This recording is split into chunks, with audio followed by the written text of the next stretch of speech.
Hello दोस्तों, आपका हमारे संदीप सोलंकी चैनल पर स्वागत है। आज हम बात करेंगे उस बुक की जिसका नाम है थिंक एंड ग्रो रिच, सोचिए और अमीर बनिए, जिसे 1937 में लिखा गया था। इस बुक के लेखक हैं नेपोलियन हिल। एंड्रयू कार्नेगी गरीबी का मसला हल करना चाहते थे। 19वीं सदी में एंड्रयू कार्नेगी दुनिया के सबसे अमीर आदमी बन चुके थे। वे कहते थे उनके पास ऐसी सीक्रेट नॉलेज है जिसका यूज करके कोई भी इंसान जितना चाहे अमीर बन सकता है। लेकिन उन्होंने अपनी ये नॉलेज कुछ ही लोगों के साथ शेयर की, जैसे हेनरी फोर्ड, थॉमस एडिसन, और ये कुछ ही लोग सीक्रेट का यूज करके इतने सक्सेसफुल बने। एंड्रयू कार्नेगी चाहते थे कि ये सीक्रेट बच्चों को स्कूल में सिखाया जाना चाहिए, लेकिन ऐसा नहीं हुआ तो इनकी तलाश शुरू हो गई। वे किसी ऐसे आदमी को ढूंढ रहे थे जो इनकी नॉलेज को दूसरों तक पहुंचाए। एक मैगजीन था जो दुनिया के सबसे अमीर आदमियों का इंटरव्यू लेकर आर्टिकल छापता था। उसी मैगजीन में एक रिपोर्टर था जिसका नाम था नेपोलियन हिल, और नेपोलियन हिल को एंड्रयू कार्नेगी के साथ इंटरव्यू मिला। जब वो 3 घंटे का इंटरव्यू खत्म हुआ तो एंड्रयू कार्नेगी ने सोचा, जिस आदमी की मैं तलाश कर रहा था वो मुझे मिल गया। इंटरव्यू के एंड में एंड्रयू कार्नेगी ने नेपोलियन हिल से कहा, ये इंटरव्यू अभी खत्म नहीं हुआ। फिर वे उन्हें अपने घर ले गए। नेपोलियन हिल वहाँ 3 दिन तक रहे।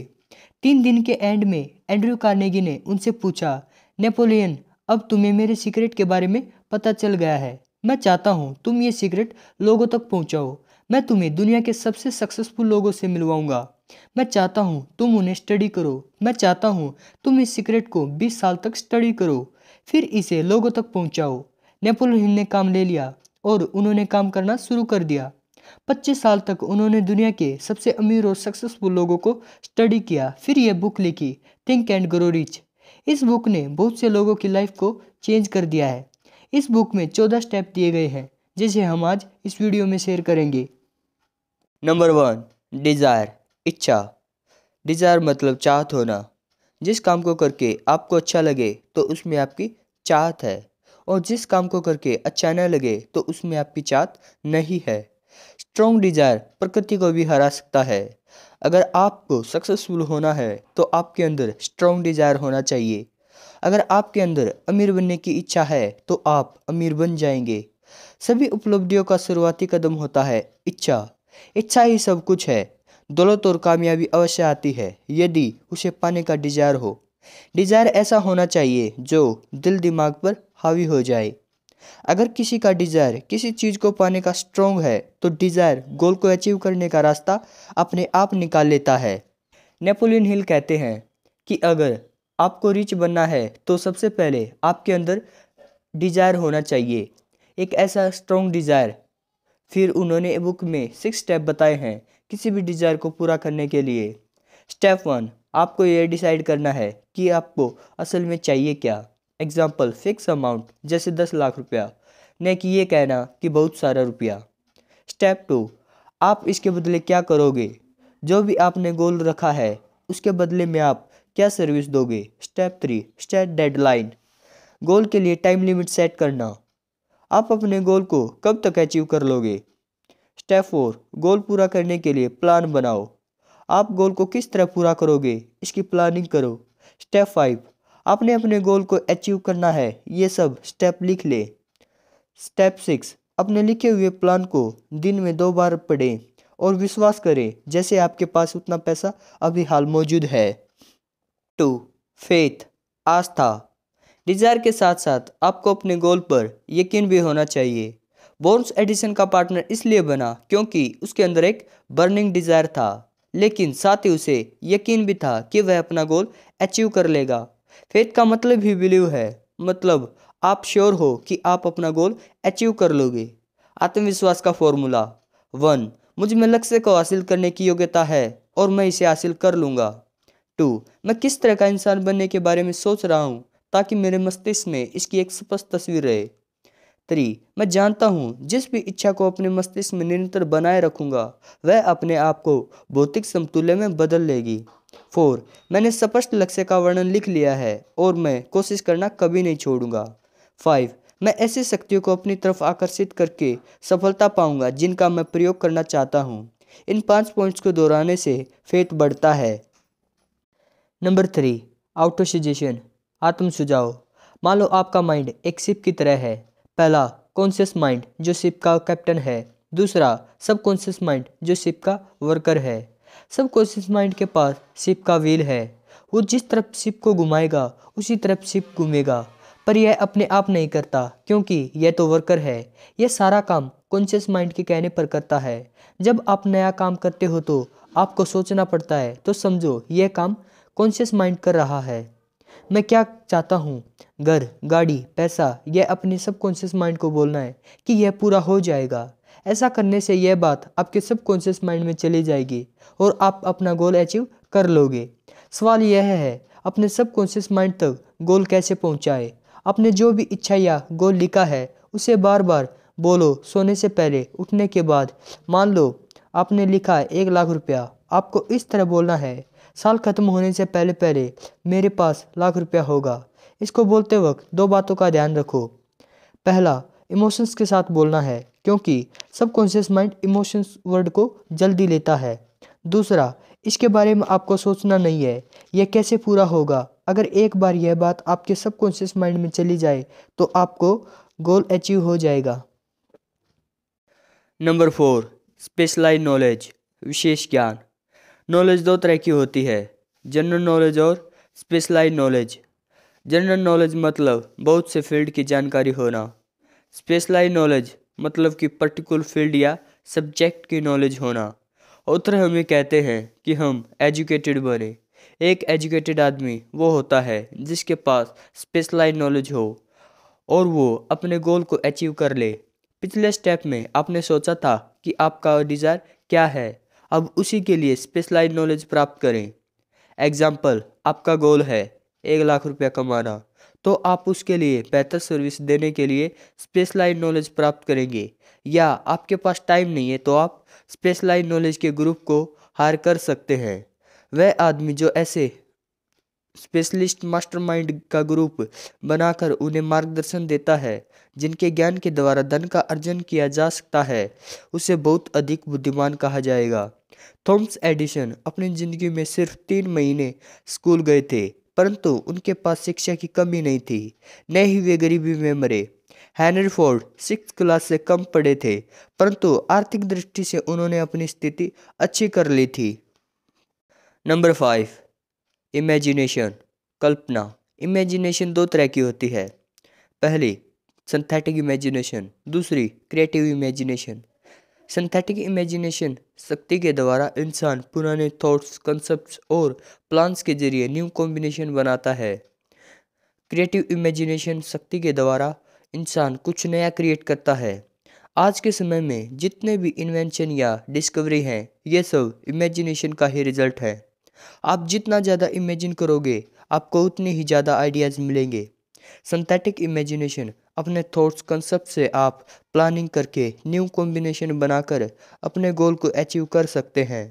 क्रिएटिव इमेजिनेशन इस शक्ति के द्वारा जो दुनिया में पहले कभी किसी ने नहीं किया, आप कुछ नया क्रिएट कर सकते हैं और गोल अचीव कर सकते हैं। नंबर 6, ऑर्गेनाइज प्लानिंग, सुव्यवस्थित योजना। इंसान जो भी हासिल करता है वह इच्छा के रूप में शुरू होता है और इच्छा को कर्म में साकार करना अमीरी की दिशा में छठा कदम है। ऑर्गेनाइज प्लानिंग के 6 इंस्ट्रक्शन दिए गए हैं। पहला, पैसे कमाने की आपकी योजना के बनने और पूरे होने में आपको जितने लोगों के समूह की आवश्यकता हो उतने लोगों से जुड़े। दूसरा, अपना मास्टरमाइंड ग्रुप बनाने से पहले यह डिसाइड करें कि आप अपने ग्रुप मेंबर को हेल्प के बदले क्या दोगे, क्योंकि एक समझदार व्यक्ति सेवा के बदले जरूर कुछ देता है। तीसरा, सप्ताह में कम से कम 2 बार अपने मास्टरमाइंड ग्रुप से मिले जब तक आपकी कोई प्लानिंग न हो जाए। चौथा, ध्यान रहे आपके मास्टरमाइंड ग्रुप से आपका तालमेल अच्छा हो, क्योंकि अगर वे आपके इंस्ट्रक्शन और बात नहीं मानेंगे तो यह आपके लिए अच्छा नहीं है। अगर आपकी पहली योजना असफल होती है तो दूसरी योजना आजमाएं। अगर आपका गोल बड़ा है तो आप टीम हायर कर सकते हैं। डिसाइड करो आपकी टीम को क्या फ़ायदा होगा। आपके बहुत से प्लान फेल होंगे, यह आपको पहले से ही ध्यान रखना है। नए नए प्लान्स बनाते रहना है। अपने प्लान्स ऐसे बनाना जिससे सामने वाले को ज़्यादा फ़ायदा हो। आपको अपने काम की ऐसी सर्विस देनी है जो सामने वाले को चाहिए। आपको अपनी सर्विस की क्वालिटी एंड क्वांटिटी का ध्यान देना है। नंबर 7, डिसीजन, निर्णय। दुनिया के जितने भी सक्सेसफुल और अमीर लोग हैं उन सब में यह आदत होती है कि जब वे कोई डिसीजन ले लेते हैं तो उसे आसानी से बदलते नहीं हैं। वे जिस काम के बारे में कहते हैं उसे करके दिखाते हैं, जबकि अनसक्सेसफुल लोग बार बार अपने डिसीजन बदलते रहते हैं। ऐसा नहीं है कि आप अपने डिसीजन चेंज नहीं कर सकते, आप तभी चेंज करना जब बहुत ज़्यादा ज़रूरत हो। अब बहुत से लोग अच्छे प्लान्स तो बना लेते हैं, जब उन प्लान्स को पूरा करने की बारी आती है तो बार बार डिसीजन बदलते रहते हैं। अगर आपके अंदर किसी काम को लेकर एक बर्निंग डिज़ायर हो और आपके पास प्लान्स हो तो काफ़ी चांस है कि आप अपने प्लान्स को फॉलो करेंगे। नंबर 8, परसिस्टेंस, लगन। परसिस्टेंस मतलब बिना गिव अप किए अपने गोल पर कंटिन्यूसली वर्क करना। अगर आप अपना गोल अचीव करना चाहते हैं तो गिव अप मत करना। थॉमस एडिशन 10,000 बार फेल हुए थे, तब जाकर उन्होंने बल्ब का आविष्कार किया था। अगर आप इन पॉइंट्स को फॉलो करोगे तो आप परसिस्टेंस रह सकते हैं। पहला, आपको अपना गोल क्लियर पता होना चाहिए। दूसरा, अपने गोल को पूरा करने का आपके अंदर बर्निंग डिजायर होना चाहिए। तीसरा, गोल को पूरा करने का प्लान होना चाहिए। चौथा, नेगेटिव के बजाय पॉजिटिव सोचना है। Number 9, power of the mastermind, mastermind की शक्ति। मास्टरमाइंड मतलब दो या दो से अधिक लोग मिलकर अपनी नॉलेज का यूज करें और उसे किसी काम में मिलकर लगाएं कुछ अचीव करने के लिए। मास्टरमाइंड के दो फायदे हैं। पहला, आपको दूसरे की नॉलेज का सपोर्ट मिलता है। दूसरा, एक आदमी काम करता है तो कम एनर्जी रिलीज करेगा और ज़्यादा आदमी काम करेंगे तो ज़्यादा एनर्जी रिलीज करेंगे, इसलिए टीम बनाकर काम करना बहुत फ़ायदेमंद है। Number 10, secret of sex conversion, sex रूपांतरण का रहस्य। हमारा ब्रेन थॉट्स, विचार को रिलीज भी करता है और विचारों को रिसीव भी करता है। विचार को रिलीज करने के लिए वो सबकॉन्शियस माइंड को रिलीज करता है, जिससे फिर वो वैसी चीज़ें ही अट्रैक्ट भी करता है। अब मैं आपको बताऊंगा कि विचारों को रिसीव कैसे करते हैं। और ये जो थॉट्स रिलीज होते हैं इसी को क्रिएटिव इमेजिनेशन कहते हैं। आपका माइंड वाइब्रेट करता है और ये सब तेज़ी से वाइब्रेट करता है, तभी आपको ये थॉट्स रिसीव होंगे। ये थॉट्स आपको यूनिवर्स और दूसरे के सबकॉन्शियस माइंड से रिसीव होंगे। अब माइंड की वाइब्रेशन बढ़ाने के लिए बहुत से तरीके हैं, जैसे सॉन्ग सुनना, डांस करना, दारू पीना, लव फीलिंग। लेकिन जो सबसे इफ़ेक्टिव मेथड है सेक्स। दुनिया के सबसे बड़े बड़े आर्टिस्ट और इन्वेंटर सब हाईली सेक्स नेचर होते हैं। नंबर 11, सबकॉन्शियस माइंड, अवचेतन मस्तिष्क, द कनेक्शन लिंक। इंसान की नीयत और कभी न खत्म होने वाली बुद्धि का मेल है सबकॉन्शियस माइंड। सबकॉन्शियस माइंड एक मीडियम के रूप में काम करता है। आपके डिज़ायर और उनके फिजिकल मॉनिटरी इक्विवेलेंट चीज़ों को बदलने के लिए आपके नज़रअंदाज करने का परिणाम होगा कि जो विचार आप तक पहुंचते हैं वो खत्म हो जाएंगे।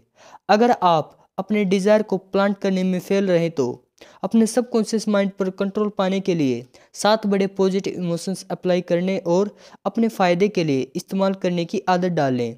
Desire, faith, love, sex, enthusiasm, hope. Constructive opportunity को ख़राब करने के लिए आपके सबकॉन्शियस माइंड में नेगेटिव इमोशंस आपके कॉन्शियस माइंड में होना काफ़ी है। 7 बड़े नेगेटिव इमोशंस अवॉइड करें। डर, जलन, नफरत, बदला, लालच, अंधविश्वास, गुस्सा। अंत में आपका मन पूरी तरह से पॉजिटिव इमोशंस से भर जाएगा ताकि आपके मन में नेगेटिव इमोशंस अंदर ना जा सकें। नंबर 12, द ब्रेन, मस्तिष्क, a broadcasting and receiving station for thoughts. हर इंसान का दिमाग विचारों को ब्रॉडकास्ट एंड रिसीविंग आने जाने का स्टेशन है। सबकॉन्शियस माइंड देने का स्टेशन है जिससे थॉट्स की वाइब्रेशन ब्रॉडकास्ट होती हैं। क्रिएटिव इमेजिनेशन एक रिसीविंग सेट है जिससे थॉट्स की वाइब्रेशन को एटमॉस्फेयर से लिया जाता है। जब वाइब्रेशन ऊंचाइयों पर आती है तब थॉट्स की वाइब्रेशन में मन उससे ज़्यादा रिसीव करता है। तेज वाइब्रेशन ऐसी वाइब्रेशन है जो एटमॉस्फेयर से ली जाती है और चलती हैं एक दिमाग से दूसरे दिमाग तक। नंबर 13, द सिक्स्थ सेंस, छठी इंद्रिय, door to the temple of wisdom. Six sense की समझ मेडिटेशन और अपने अंदर के मन के विकास से आती है। एक बार आपने सिक्स सेंस को मास्टर कर लिया तो आप अपने नज़दीक आने वाले खतरों की समझ समय पर पा सकेंगे और उन्हें रोक सकेंगे, और समय पर अवसर भी पा सकेंगे और उन्हें गले लगा सकेंगे। जब भी आपके मन में डाउट और डर है, तब आपका सिक्स सेंस काम नहीं करेगा। ये सब आपस में रिलेट करते हैं। इससे डाउट क्रिएट होता है और इसका अंत परिणाम होता है डर। 6 सामान्यतः डर हैं: गरीबी, आलोचना, बुरा स्वास्थ्य, प्यार की कमी, बुढ़ापा, मौत। नेगेटिव इन्फ्लुएंसेस का एक्सपोजर 7th एनिमी है। अपने आप को इस एनिमी से बचाने के लिए आप भी वैसा करिए जैसे और लोग पैसा इकट्ठा करते हैं। आप ऐसे लोगों का साथ ढूंढें जो आपको सकारात्मक सोच और काम करने के लिए इन्फ्लुएंस बढ़ावा देते हैं। अपने विचारों पर नियंत्रण रखने के लिए अपनी इच्छा शक्ति का प्रयोग करें और अपने सबकॉन्शियस माइंड को प्रभावित कीजिए। डर एक स्टेट ऑफ माइंड है, एक कंट्रोल और डायरेक्शन पर डिपेंड है। इस नॉलेज ज्ञान को अपने फ़ायदे के लिए इस्तेमाल करें। यदि आप इस बुक को डिटेल में पढ़ना चाहते हैं तो वीडियो के डिस्क्रिप्शन में परचेज लिंक दिया है, जहाँ से आप बुक को परचेज करके पढ़ सकते हैं। अगर आपको हमारी वीडियो अच्छी लगी तो प्लीज़ वीडियो को लाइक करें, हमारे चैनल को सब्सक्राइब करें ताकि हम आपके लिए अच्छी वीडियो लाते रहें।